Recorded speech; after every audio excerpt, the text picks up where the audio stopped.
Doctor Vineet Deshpande म्हणून जे doctor आहेत त्यांचं स्वतःचं क्लिनिक आहे त्या ठिकाणी. परवा रात्री त्या ठिकाणी रात्री 12 वाजताची वेळ होती. काही तरुण गेले होते मला उपचारासंदर्भात. डॉक्टर म्हटले मी आता बंद करतो दवाखाना. त्यांनी काय तसं त्यांना नाकार नव्हतं. मी चाललोय थोड्या वेळाने येतो. परंतु ह्या तरुणांनी तिथं त्याचा राग मनात धरून तोडफोड केलेली आहे. बऱ्याच वाहनांची साहित्याची तोडफोड केली. त्या अनुषंगाने आम्ही काल गुन्हा दाखल केलेला आहे.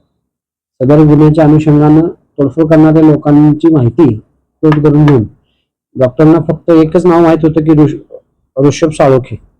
तर काय डिटेल माहित नव्हतं. तर आम्ही ऋषभ साळोखे, सौरभ अशोक कांबळे असे 2 आरोपी आणि इतर काही आरोपी ताब्यात घेतोय. पुढील त्यांच्यावर अटकेची कारवाई करतोय. डॉक्टर असतील, सामान्य नागरिक असतील, कोणी असतील, माननीय पोलीस अधीक्षक पंडित सर असतील यांनी यापूर्वी सूचना दिलेल्या आहे की कोणत्याही सामान्य व्यक्ती रात्रीच्या वेळेला विनाकारण त्रास देणं, दंगा करणं अशा बाबतीत पोलीस सतर्कतेने गुन्हा दाखल करून प्रतिबंधात्मक कारवाई करत आहेत.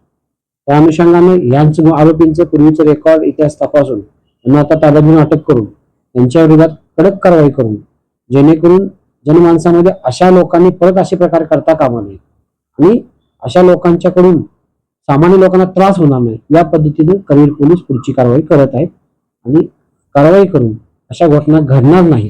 तसेच ज्यांच्या विरोधात अजून काही जर गुन्हे असतील तर त्या दृष्टीने प्रतिबंधात्मक कारवाई करून त्यांना डिटेन करतात.